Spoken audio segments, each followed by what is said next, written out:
All right. Hello, my geeslings. This is episode 3. My resolution for this episode, at least in the introduction, is not saying so, because I've noticed that between sentences, I'm always saying so this, so that, and I want to cut that out. Anyway, this is episode 3. I think it's like the 6th or 7th that I actually recorded. It's with my father, Ronald Oren. And as you listen to it, you'll probably get a sense of where I come from and why I am the way that I am. But my dad is a lawyer, though that's not super relevant. What's more relevant, and I know I've been using a lot of superlatives in these introductions, is that he is, without a doubt, nobody even comes close, the most creative person I've ever met in my life. And he is an artist, and he just has art and creativity spilling out of every pore in him. And that's relevant to the conversation as we go through it. But first, some background information. We start off by talking about ketchup, which would seem pretty irrelevant, but it's actually quite relevant to the time at which we recorded it, which was, I think, in April. So when I was an infant, my parents realized that, or noticed, it would probably be hard to miss, that I was throwing up and getting red every time they gave me tomatoes or ketchup. And I got tested and was allergic to tomatoes. And I've been tested many times throughout my life, and I've always been allergic to tomatoes. So I hadn't had them until I was, well, I mean, I hadn't had them since I was a baby. But when I was living in New York, I went one day to get a Japanese fried chicken sandwich. And I asked them when I got there, are there any tomatoes on this sandwich? They said no. But then I was eating it, and there was a taste that I didn't recognize, and I'm very sensitive to that because I also have allergies to some other foods. And I asked them again, are there any tomatoes on this? And they said absolutely not. But then I was talking to my friend Demetrios, who's another guest on this podcast, and he had just been visiting Japan. And when I told him I had a katsu sandwich, he was like, that's Japanese barbecue. So I called the restaurant back, and they checked the sauce, and there was indeed ketchup in it, but I didn't throw up. So then I went to the doctor, and I got an allergy test and a blood test, and they said I wasn't allergic to, well, the test suggested that I wasn't allergic to tomatoes. So the next step was I had to buy tomatoes and go to the hospital, and they observed me over the course of a few hours, giving me doses of winter tomatoes in little Dixie cups. And they were checking me for rashes or other signs of allergic reaction. And lo and behold, after the vast majority of my life, I was no longer allergic to tomatoes. So this was, I don't know, in March or so. And so I have been since then trying foods I've never eaten. So I just had 2 nights ago, I had baked beans for the first time. And for some reason, I'd always thought they would be super bitter, but they were really sweet. And I just had Frito pie, which was not something I'd been waiting for my entire life, but I had it, and it was also really tasty. But anyway, my dad and I ended up talking the day after I had ketchup for the first time. I almost said so, but I didn't. And thus, we began our conversation talking a bit about ketchup. From there, we moved on to beauty and mathematics just briefly because I had earlier that day interviewed Michael Harris, who's a mathematician at Columbia, and that was a topic we touched on. But the majority of our conversation, without having done any preparation on it, was about collecting. And we talked about collecting in all its facets, but with particular attention to how it can be a way of creating order out of a chaotic life. Among the things we mentioned were Borges, who's I'm not sure if he's Argentinian, but that sounds about right. An Argentinian author, African art, the democratization of collecting through NFTs, my father's artwork, Noah's Ark, all sorts of things. But it ended up being a really nice conversation, and I wouldn't have expected that to come out of collecting. I definitely need to work on the audio. That's obviously one of the most important things about podcasting. But as we're getting closer to the present on episode 3, it'll still be a while.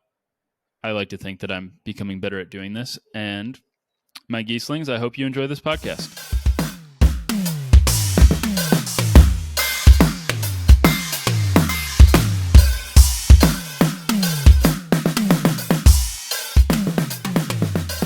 Yesterday, for the first time in my life, I had French fries with ketchup.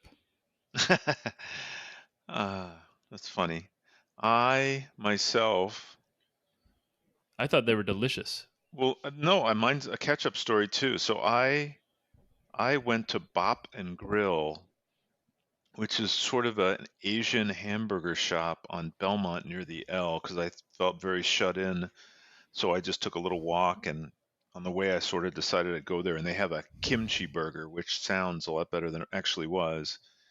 It was a very fair third pound burger, but they gave me fries, like a surplusage of fries that were C plus fries, but ketchup packets. And I didn't eat ketchup until I moved to Chicago for law school. I had never had ketchup that I remember.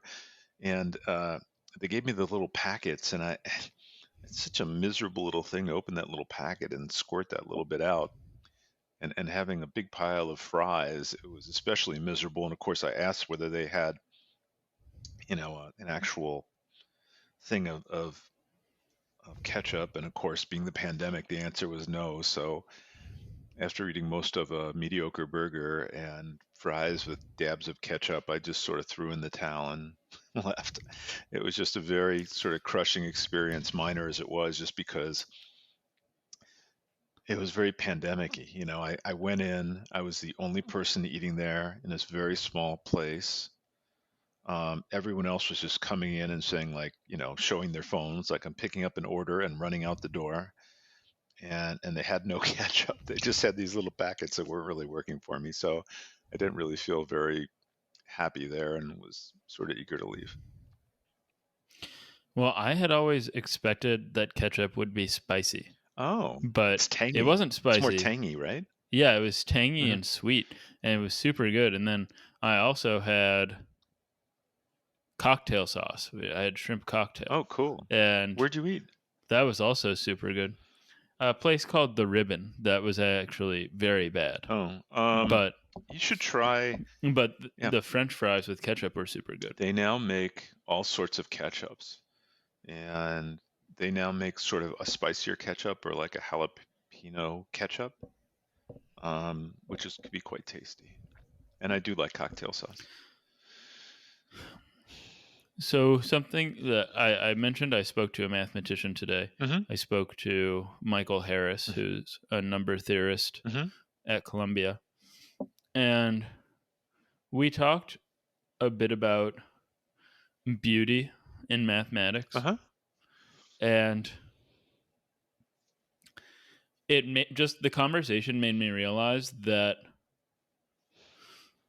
when I'd heard people discuss beauty in mathematics before, I'd always thought of beauty as sort of synonymous in a way with art. They were talking about seeing sort of art in mathematics, and it made me wonder then what the role of beauty is in art. I figured you'd be a good person to ask about that. Yeah. Well, first of all, I always thought beauty in math, from The Man Who Loved Only Numbers, and from the other few math books I've read, uh, not The Man Who Loved Only Numbers being about the Hungarian mathematician Paul Erdős. right. And so books that are largely biographical, or narratives about groups of mathematicians and the like. But I thought beauty in that sense meant elegance. It was more of a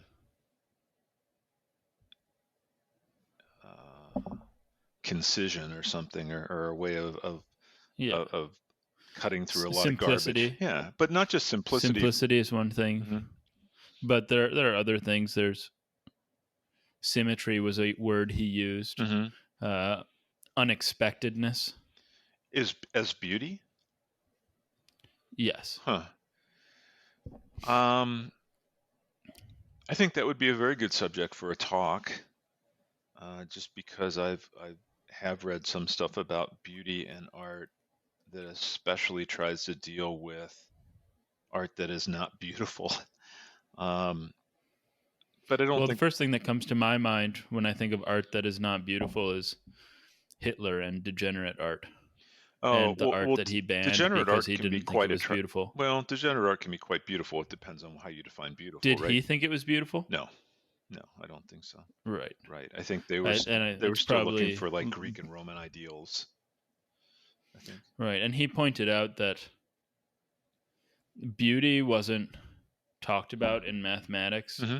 until, I'm not sure if he said the 17th or 18th century, Hmm. something around there, sometime around there.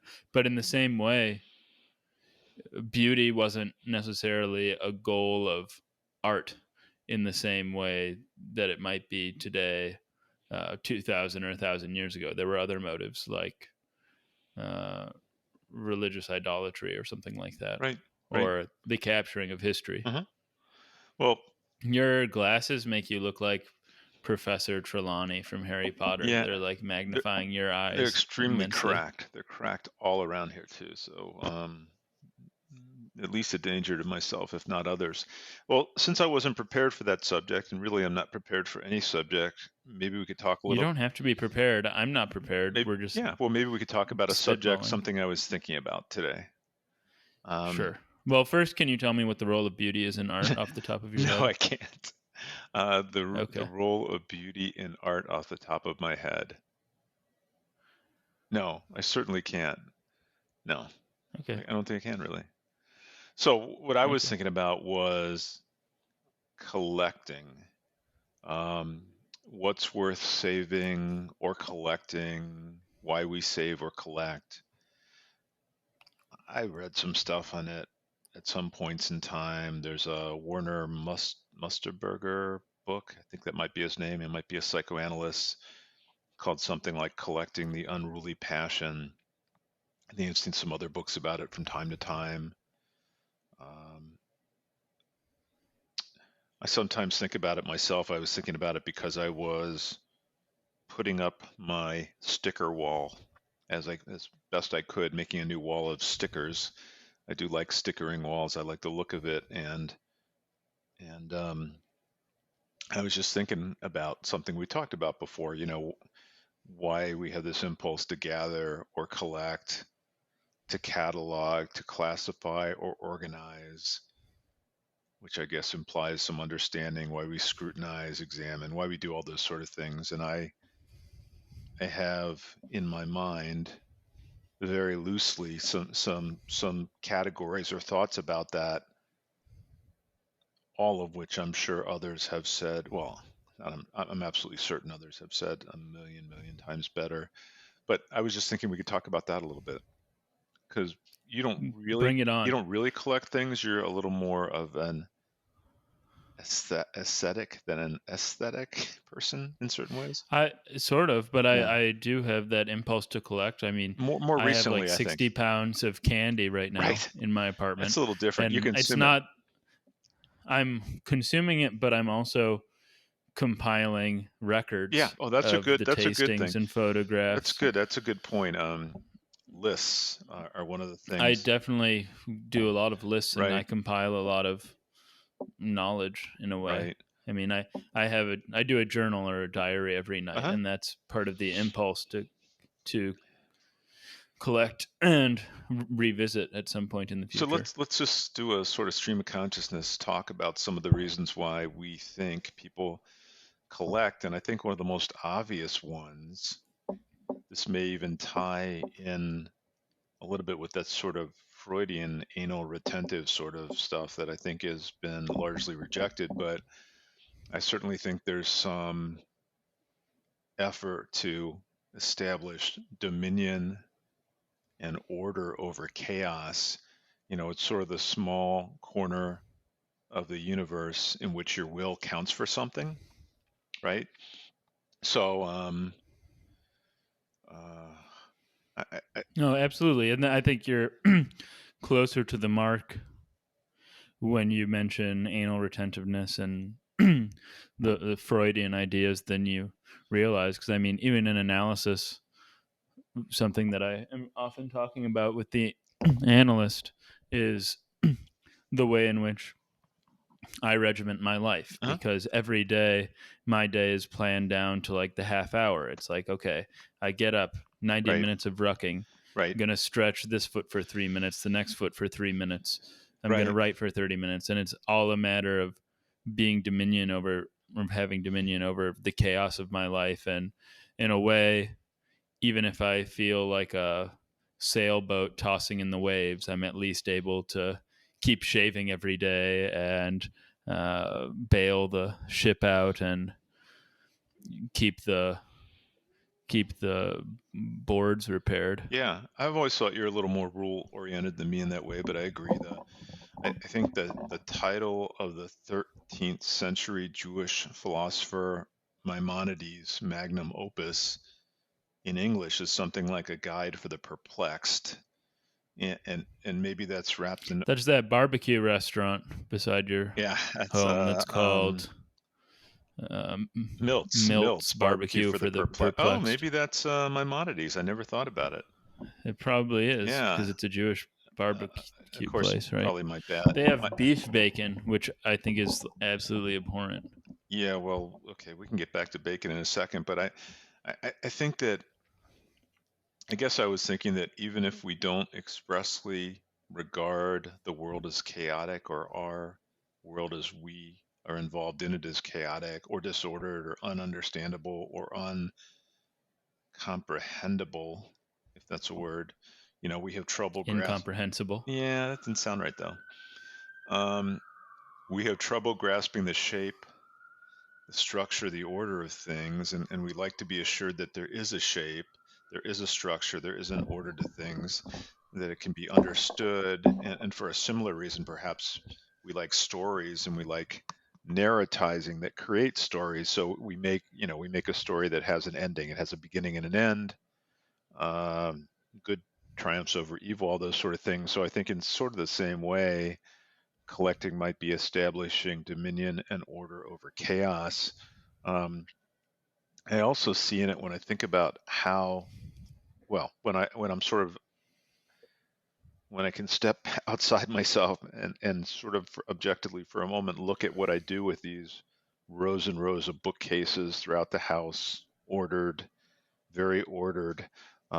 I realize that collecting establishes an order, everything in its allotted place. Very important concept, I think, and everything within in a sense, a microcosm of this, but everything within a great interlocking and interconnected system, and that which sort of reminded me of the way we have done this with lots of things, Dewey Decimal System, Linnaean classification. Classification and name giving will be the foundation of our science. I think that's sort of what undergirds the Linnaean classification.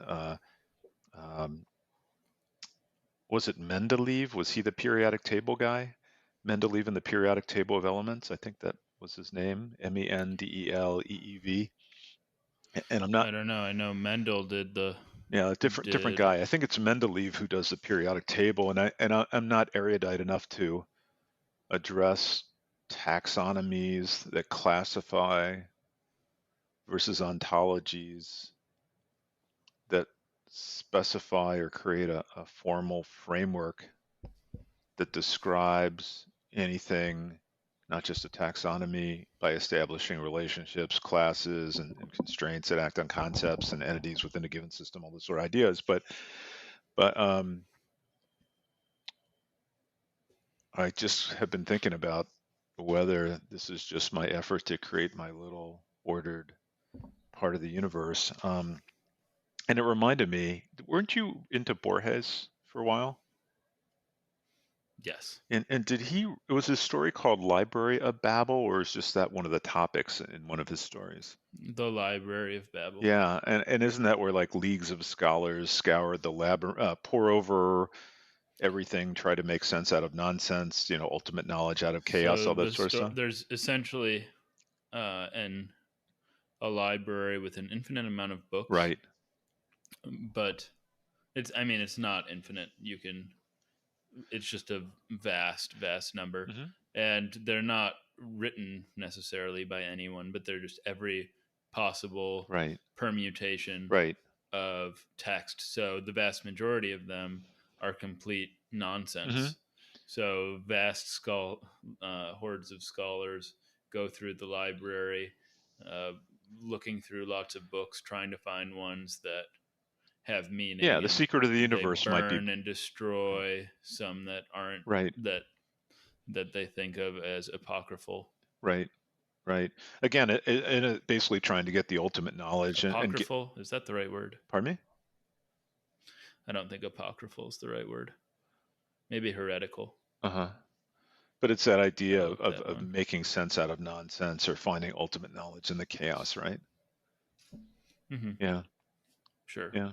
Well, there's all sorts of stuff going on in that story. Yeah. I don't really know it. I just vaguely, I remember you telling me about it. I don't think I've ever read it, but I think collecting in that sense is about power or a sort of godlike feeling of order created out of chaos. I mean, what might be a heap of books in the Library of Babel could be organized and distilled and synthesized and understood. You can it would otherwise be a just a room filled with books in a heap is a library that you can pour over and understand. And in that sense, I guess it's also uh, somewhat anti-entropic. It's like taking up arms against entropic dispersal and decay, if not the death of things. You're sort of resisting linear time. Um, I Hmm. guess we That when I read The Denial of Death by Ernst Becker, uh-huh. which is a it's a famous book. I don't know if you've heard of it, but I'm not sure. I'm not sure, but I imagine that he mentions collecting as sort of a way of denying our death in an attempt to sort of hang on and preserve our legacy and leave something lasting behind us. But one of the things that I found very funny about this book, and now I guess now that I've been reading and more interested in psychoanalysis, there's more to it than I thought when I read it. Uh-huh. But he believed that, and I could be butchering this, that homosexual urges or man's urge to suck his own penis was him trying to sort of reproduce himself eternally. Yeah, I Like, actually that's what I meant. remember you telling me that once, something about that. Yeah. And then I think I said something about Herbert Marcuse or something. Um, But one other thing that you haven't mentioned with regard to collecting is museums oh yeah, well or I think there are trophies. quite a few of yeah, well, um, Museums are, like when you think of the Elgin marbles, right, it's a way of storing trophies. right. Hold on, there's actually a poem that is worth reading right at this moment by Schiller that I just wrote. And now a poem. Why are you laughing? No, because it just sounded like Henry Gibson and Lapin in the 1970s. And now a poem. Oh, Sorry, it's a reference uh, that you wouldn't understand. It's a it's okay. comedy Hold show. on, let's see. It's called The Antiques at Paris, Hmm. and I am going to find it. There it is. Antiques. Would be this be the Schiller for who has the statue in Chicago and for whom the street is named? I'm sure it is.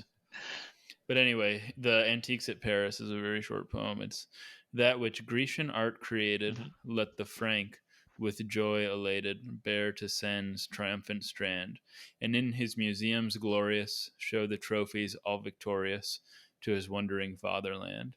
They to him are silent ever, into life's fresh circle never from their pedestals come down. He alone ever holds the muses through those breasts, through whose breast their power diffuses, to the Vandal their but stone. And when I was reading this poem, so he idolized the Greeks Hmm. very much Right. and thought that they had, because of their relationship to art, this inward drive to act morally and righteously. Hmm. And the Franks, who conquered Greece, brought that area. They brought the Grecian art back to um, Sen's triumphant strand. I'm imagining is the Louvre, and the art is silent to them Hmm. because they don't understand it.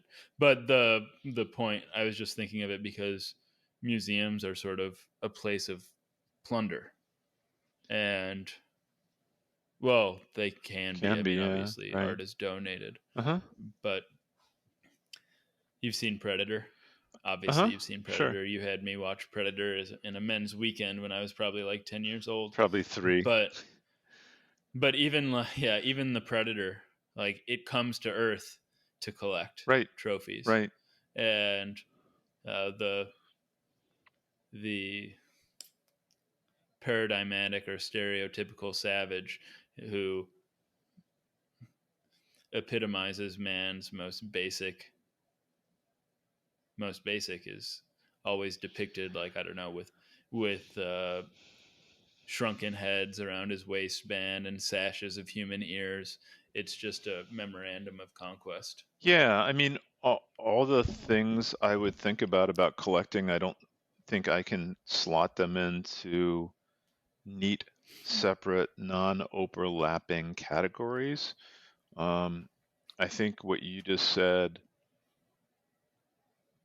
I think would slot into like a couple of the other thoughts I had about collecting. So maybe I'll go through a couple of those, and I think we'll see how that. I mean, not that mine are any good. They're really pretty much off the cuff, but I think that's part of it, the museum collecting, and I'll get to like what I'm thinking about some of the stuff in museums, but let me follow up on the idea that establishing dominion and order over chaos, or I guess a little more that the Library of Babel, that I think collecting is also achieving knowledge or the express or implied belief in achieving knowledge and uncoding or decoding the universe because again on some level collecting is the world in a microcosm. It's sort of encyclopedic.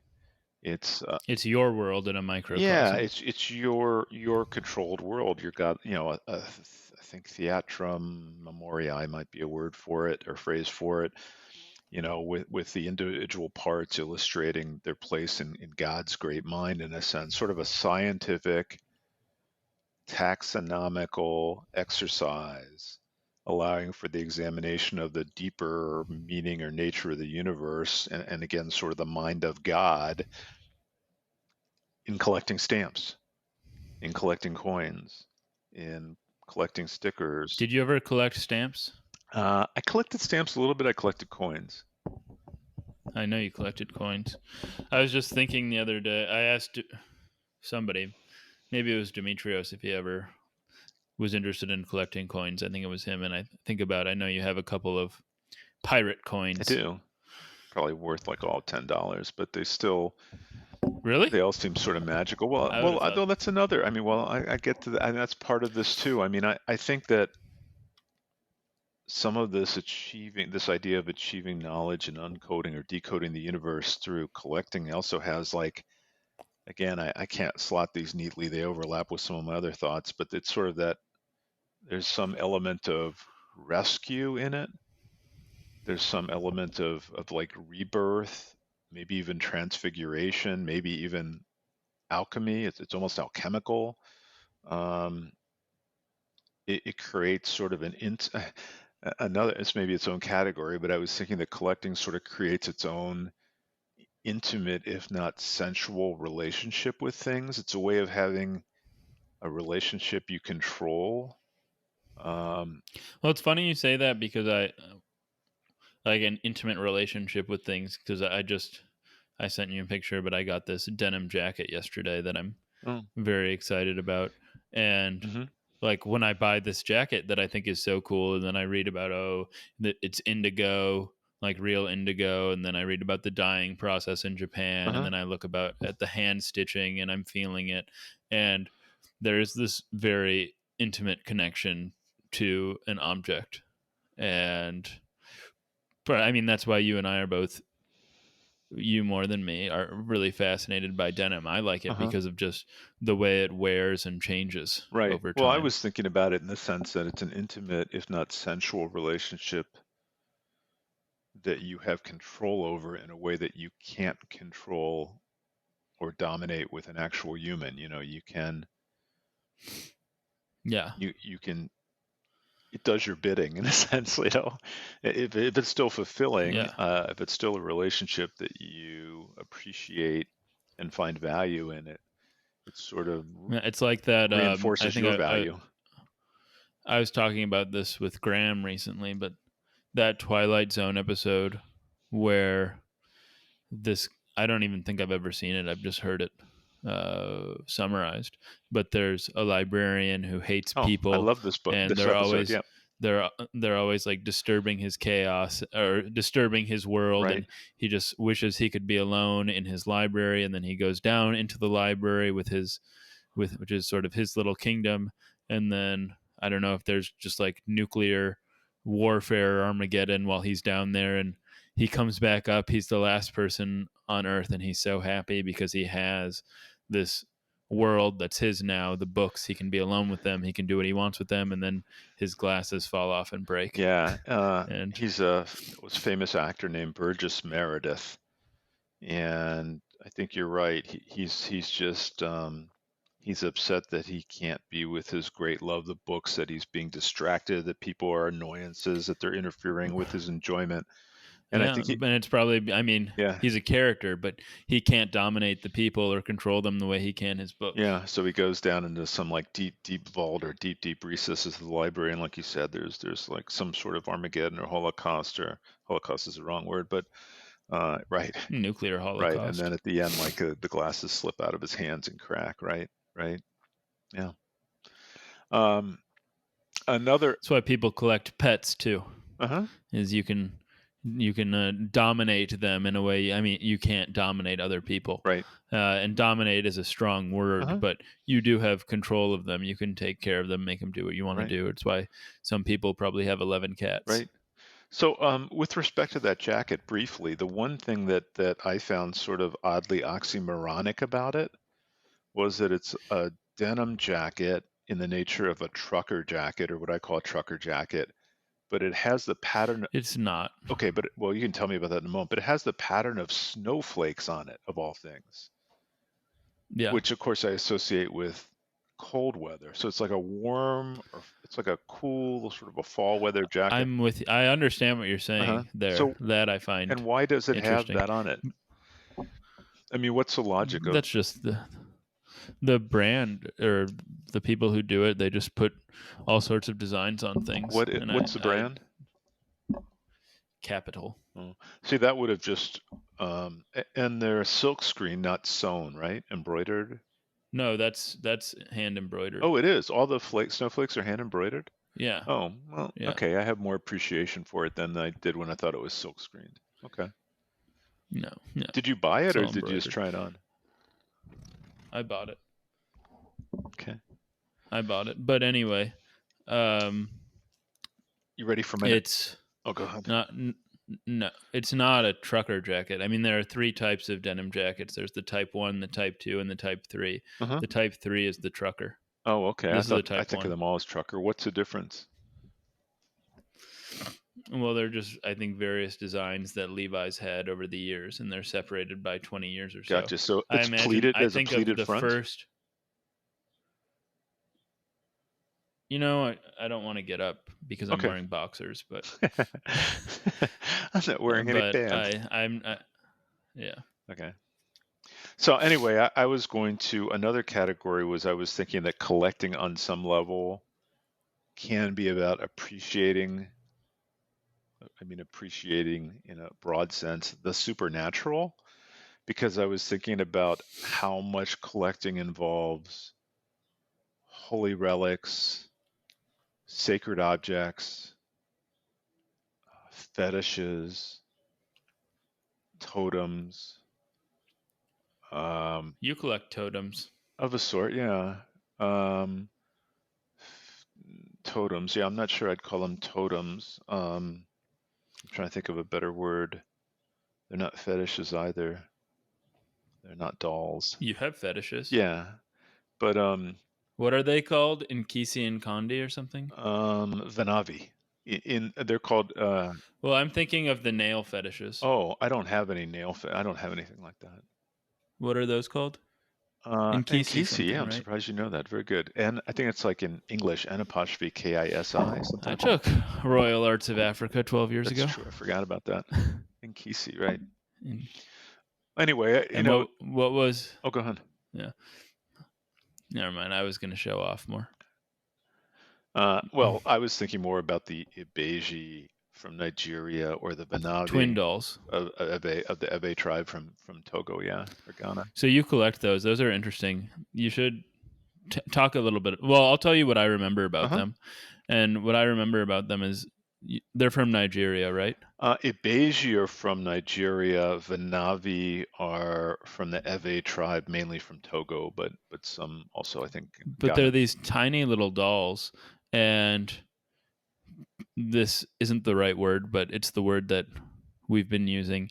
The tribes from which they came fetishized twins, right? No, Like twins were sort of magical creatures in a I don't way. know There's fetishize. They certainly apparently, revered or well, they something. have the highest. Apparently, they have the highest, if not one of the highest, incidences of twinning in the world for whatever reason. And I don't know if fetishizing is the right word, but what they do is, or what they have done, not a lot written about Vanavis, good amount written about Abejis, is because the Yoruba are among the more studied African tribes or groups. But what they do often is if twins died or a twin died, they would have a local artisan make an effigy. I think that might have been the word you were thinking about. It's not. Okay, they make an effigy, so they'd make a little 6 to 8 inch to 12 inch sort of figure that they would carry around, um, Feed. feed, wash, bathe, often multi-generationally, if that's another word. So there often is a good amount of wear on them. Having never seen them in situ, I don't really know. I've been told that some of it is from the washing. I've been told that they actually would put food at their mouth, so I think some of the smoothness or sometimes some of the raggedness around the mouth might actually be from, a critter, a rat or something, coming and chewing where they put palm oil or food at the mouth. But anyway, they're sort of, in a sense, dead babies. Yeah. Why do you collect dead Yeah, babies then? exactly. I started in the mid 80s without knowing what they were, when at an art fair someone had a few. Um, and then I had a favorite store in Soho, when Soho in New York was a very different sort of place, and a favorite gallery on the Upper East Side in New York that happened to get them. They're very hard, or much harder to find nowadays. I have like no luck finding them for years. Um, but You haven't bought any for years? I don't think I bought any in possibly 10 years. Oh no, I Okay, bought well. one or two. I found one with you when I was in Austin, right? At that one store in Yeah, you Austin, did and I don't know actually. how long ago that was. That's the last one I remember. 5 years. Just 5 years? Huh. Okay, Yep. 5 years, probably the last one.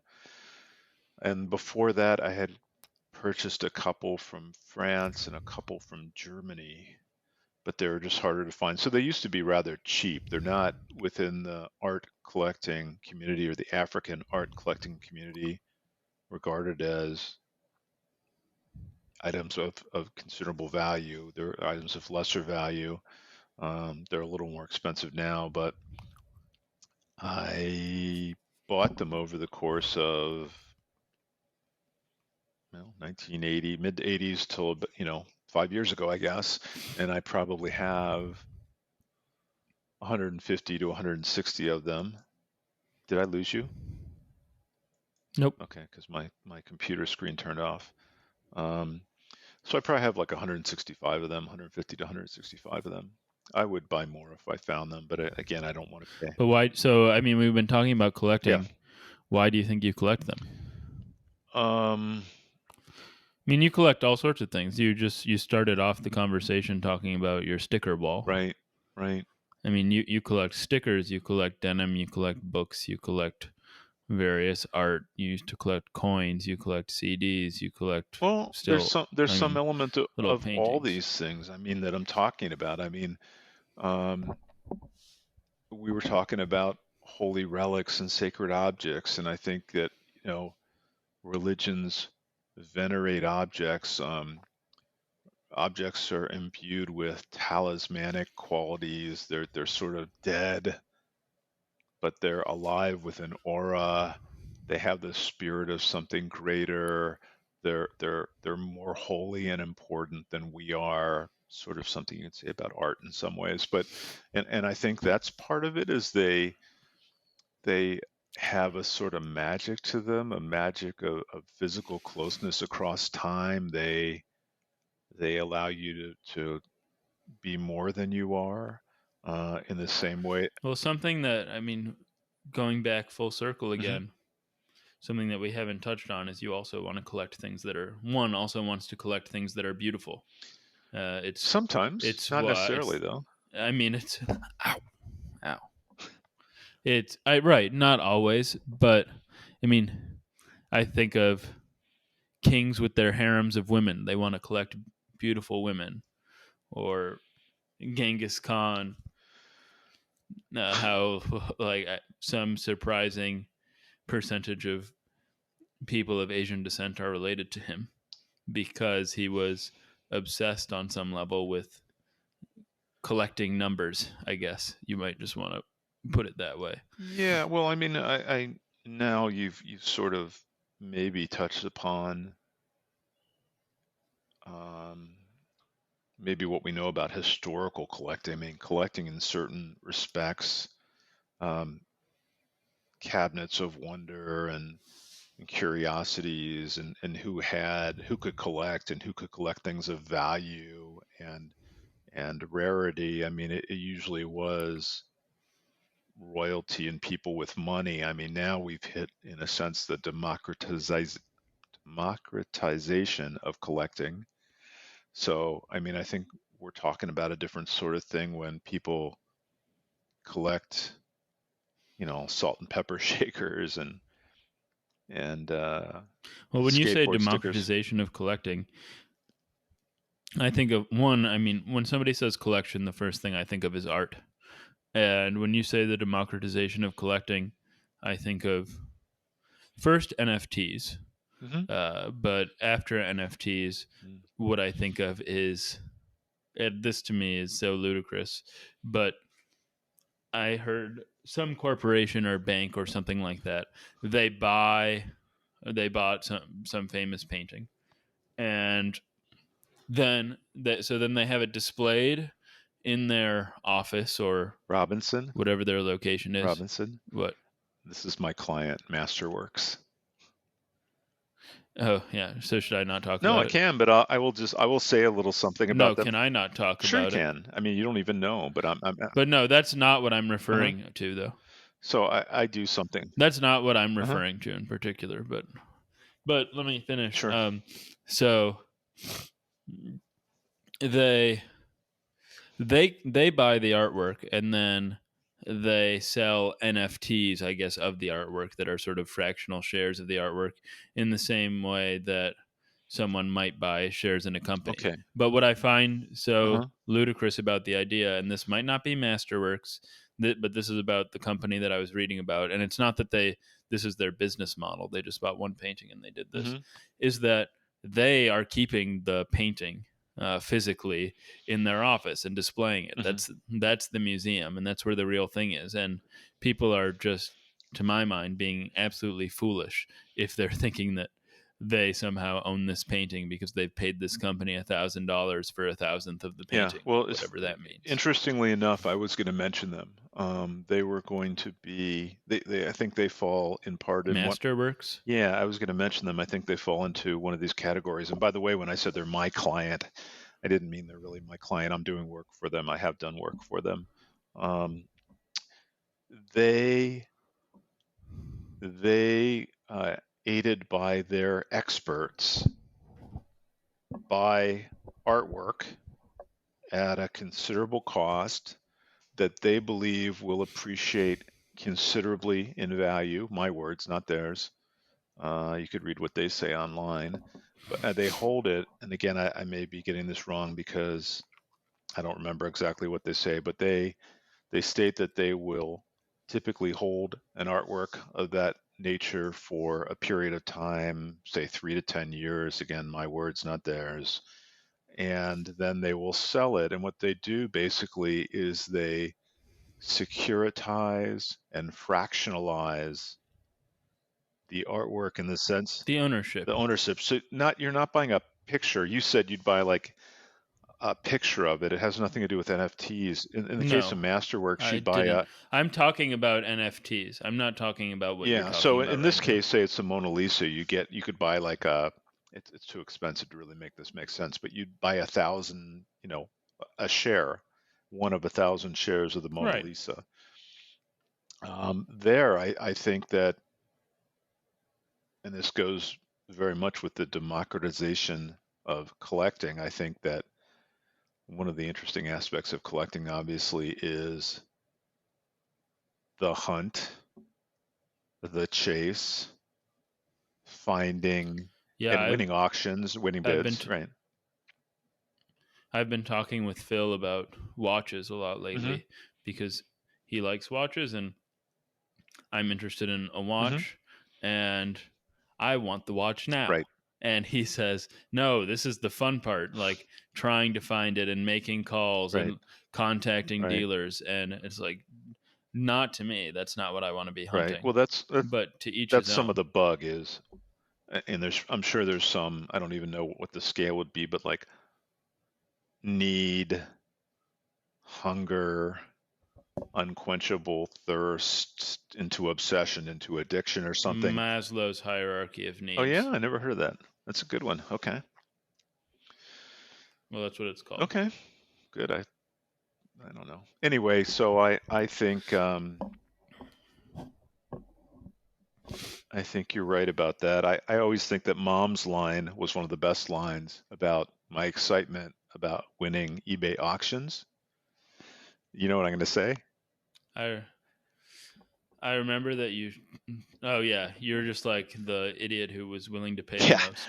One time I won something. I won something, and I just was like so excited. I said like I got the Levi's jacket, like it's a sample, it's a specimen, it was whatever, like it was a one-off. Like I got it. I'm so glad I got it. I had the high bid, and she said, that doesn't mean anything. It just means you're the person who wanted to pay more than anyone else. Like, sure, you could have had it, and just had to pay more than anyone else. Like, no big deal. Well, that's like yesterday when I texted you about the jacket, and your response was, "Well, you know how I feel about it." Well, I already told you how I feel about it. I haven't seen it in person. Yes, I'm just yes, having, I know. I'm having problems with snowflakes on a denim jacket. It's just it doesn't Yes, make sense to that's me. fine. Anyway, uh, Could have been anything, but I do like the so snowflakes. so this goes back to like collecting and watches and maybe even museums. Another category here is collecting as a testament to greatness or achievement. And it could even be a small scale greatness or achievement. I mean, No, I mean I'm kind of like, well, it depends on what you mean, but I'm sort of, I don't want to say obsessed, but I want to collect more uh-huh. degrees. Like, to me, it would be awesome to have PhDs in physics, philosophy, Right. mathematics, Right. and a lot of that is I want to learn those things, and I very much believe that the university system is the best way to Mm-hmm. do it, even though a lot of people kind of shit on Mm-hmm. that these Right. days.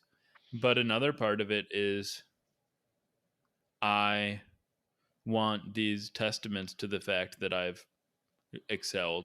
But I think part of that is exemplified in some of the collecting, especially collecting um, that is that will leave a mark. Maybe it's even a bulwark, Bulwark against mortality. Um, I don't know. I mean, it seems to me, What other but items do you have in mind when you think about greatness? I mean, or testaments. I mean, I sort of generated books for a while, writing books as that was. I just kind of wanted more. I wanted to have more out there. I wanted to have written more. When I write words every day, I write, I don't know, fiction. I write 2,500 words a hmm day. And a lot of it is just knowing that I'm producing and I am collecting right, words, and it's the pile's just getting bigger and bigger. right. Well, I mean, I guess I've said before that sometimes I feel like I have a little less of this feeling lately, but I feel like life is to some degree custodial. Um, that you're gathering, uh, holding, and caring for objects that are objects of value that would then be provided to those down the road, whether that's as inspecific as, you know, the money you leave your kids or pieces of art, or I was thinking about in particular in light of our cousin Mickey's jewelry, documents relating to my family from the 1800s, early 1900s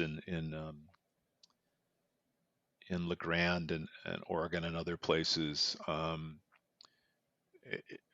So I've been somewhat disabused of the thought recently as I've just been noticing as my parents age, as their friends around them age, die, as they tend to move, it seems like, into smaller and smaller worlds, literally rooms, and literally sort of deaccession more and more of their stuff to the point where they just have like a few personal belongings in a room and then they die.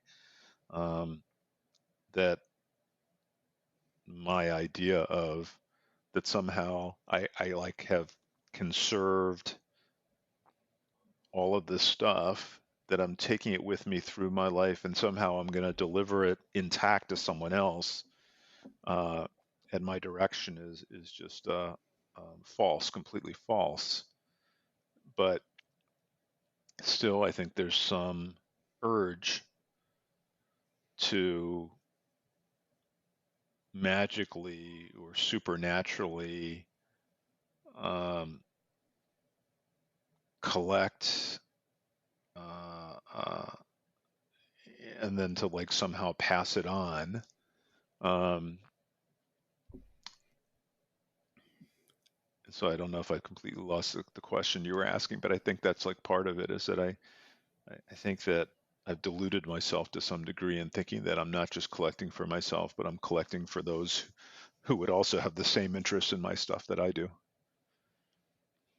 Yeah, so I think that my question was about the collecting greatness and testamentaries, but something else that came to mind while you were talking is, so I had mentioned sort of the collection of degrees, and you mentioned the word that came to mind for you was hmm exhibitionist or Right. exhibitionism, and I was thinking something I've thought a lot of, well, not a lot about, but it's an idea that's come to mind a lot over the past few years, is that when I was in high school or even younger, what made somebody cool was whether they had they knew the new music. they were listening to bands nobody Uh-huh. knew, or if they had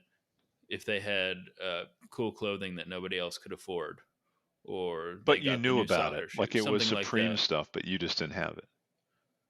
I couldn't get to New But York it was City to it buy, yeah, wasn't like something it like was that. And completely unknown. It as was known but unattainable by you. right, but what I think, what I'm thinking of right now is just how much sort of mundane collecting is exhibitionist. We're driven to find new music because we want to exhibit our tastes to other people. We collect clothes and go shopping because we want to be perceived in a certain way, and we sort of establish this wardrobe when we really only need a few pieces of clothing, and they don't need to be Yeah, special. well, I think we're Or not. I on Uh-huh. Instagram, or I like am posting. I post all the pictures of the food I Right. eat or the treats because I'm exhibiting something. It's something that I'm collecting, but it's because I want to. I don't know what it is I want to project to people. It's probably a lot. It's probably very complicated, but one thing I think is wanting to be accepted or understood, and perhaps find people who are interested in some of the things that I'm interested Oops, in. I'm sorry, I just hit the microphone. I think we're Yeah. also accumulative, if not accretive, by nature, and so we're also sort of like snowballs rolling down a hill. So until until it's thrust upon us that we're older and those of us who have no choice but to again move into the smaller quarters and shed a lot of our life goods, um, I think we have no choice. I think it's just a compulsion, a hunger, a need, an unquenchable thirst, whatever, again, that we just accumulate stuff. Very few of us get and shed stuff. I mean, I wore a shirt the other day that to me seemed like a pretty new shirt. And then I had a very clear recollection of one time I wore it, and I did the math in my head and just realized that this shirt was like 20 years old. It was hardly a new shirt, but I thought, oh my God, I'm wearing like a 20-year-old shirt. This shirt is probably 15 years old. Um, so I don't know. Something that you have mentioned to me in the past, and that at first glance might not appear related to this, and you used the word narrativize today Mm-hmm. already, but collecting also produces an, well, first I should say, what you've said in the past is that we're inherently driven to narratives as people, and life is a lot about consuming and producing narratives. So we watch TV shows, we follow the Right, Kardashians, we we think of our own lives as stories in a sort. right. And collecting, whether it's we when some I was talking to a girl today who told me how much she loves to travel, and I to me, I don't like traveling, but for her, I think, okay, she's collecting memories or something to give meaning to her life, or to tell people about where she's been. And um, I am, or I collected when I was in high school. You remember what Tumblr was? There are all those where people would put up bunches of pictures. I look at I would Tumblr collect. constantly. Okay, yeah. So I had like folders on my computers where I would just drag Oh yeah, images, right, and that was sort of to catalog my taste so that I could look back and construct a narrative about what I was interested, who I thought, which models I thought were pretty when, which shoes I thought were cool in 2010, uh, those sorts of things. And I write a journal entry every night now because I want to be able to look back and see the minutia of my daily life 50 years from hmm now. I've been keeping journals on some level since I was 16, right? Yep. Hmm. Here, I'll show you a couple of my most recent drawings. Just Please do. so And we'll have to describe them for our audio only listeners. Okay. I don't usually do this, but we're talking about ourselves. Okay. It's sort of I'm sandy and it's expecting sort of a lots of sphinx. dogs Can you with, see it? yes, Okay. with lots of breasts as Just expected. two. Uh, just two. I skip that one. Skip that one. Hmm. Uh, it's like sandy in an aquarium. Something that has always interested me about your Uh-huh. art, and it reminds me of Picasso, is that I dig the one with the cross. What I've always found fascinating is that you're an extremely gifted Uh-huh. artist, and I don't mean in this sense. Obviously, well, to me, obviously, this is gifted, but you can draw things or had the capacity to draw things that were photorealistic. Hmm. That one's very cool. Yeah, it's sort of a And sphinx, but yet, it's the skeleton of the sphinx. So the wings are there. I mean, I find that to be Hmm. awesome. But anyway, so you had the capacity to draw photorealistically, and yet this is how you draw. And at the same time, when you look at people can look at Picasso and say, I have no idea what the hell is going on here. A kindergartner could do it. I mean, that's sort of the common refrain for a lot of, particularly for more modern art. But when you look at what he did before the Picasso we know, he was an absolutely astounding draftsman I don't like that and argument. could I paint really with. don't like. I actually. Well, I haven't made an Well, argument okay, yet. go ahead. I think I know what you're saying, but go ahead. Uh, I Well, think your argument is that his art is great. I haven't made an I argument. think you're going to say that what undergirds the greatness of his art is that he had those core abilities. And it's actually a thought I reject, but if you're going to say that, maybe you're not going to say something else.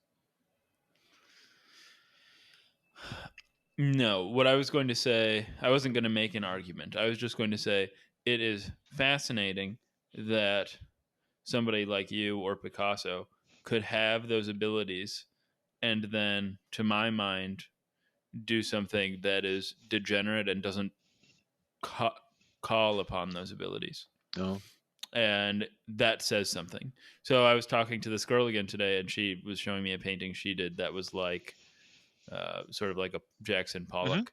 And I remember reading about Jackson Pollock 10 years ago and getting the sense that, well, one, people think of it, oh, they're just pretty paint Uh-huh. splatters.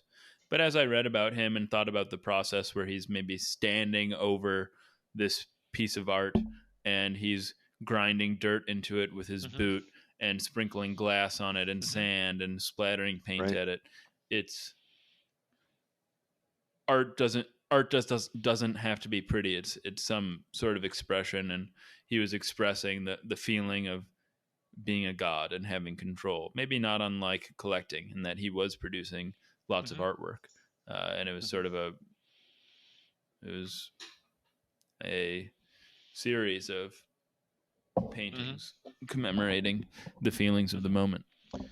Well, um, what I was gonna say about the Picasso thing, and I've made the argument that I attributed to you and then rejected, um, is that I know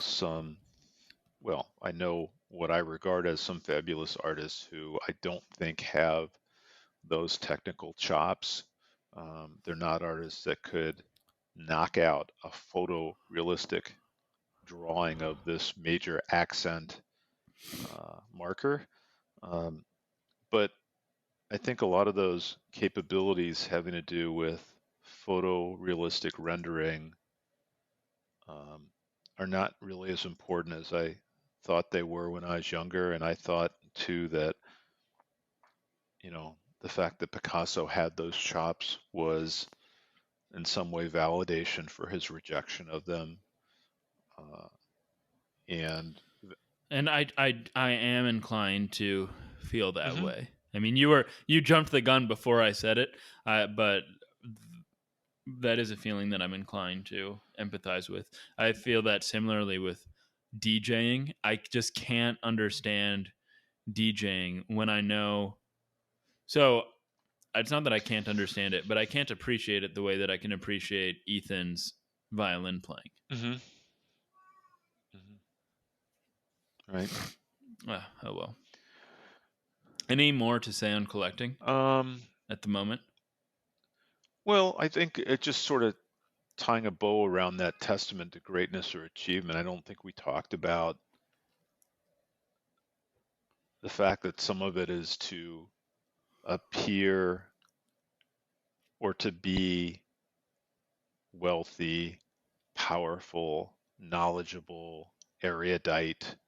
I mean, having a library, in a sense, is sort of saying, like, I can read, I read these, I can understand Mm-hmm. them. So it's also boastful in a way. Um, let's see what else. Oh, I was just thinking, just in terms of our base nature, our nature of collecting. I was thinking about Genesis.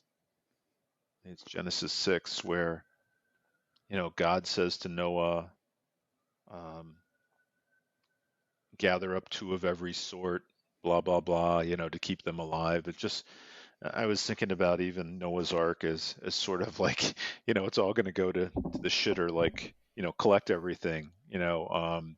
Maybe that goes back to like, um, order won't be surrendered to chaos, or chaos can be forestalled or rebuffed in some way, or you have the power to do that by collecting or through collecting. It's sort of magical. You can collect and thereby Hmm. ward off chaos. You can ward off death. You can cheat death. Um, um, Reminded me a little bit. I do like that. I mean, the power of the archetypal Uh-huh. story. Uh, I mean, the Noah's Ark story is a lesson in a sense. I mean, I'm sure there are lots of lessons intended and unintended, but one, pun intended, is to keep your ducks in a Uh-huh. row. Yep. Yep. No, I think that's about it. I'm sure I'll think of a million other things.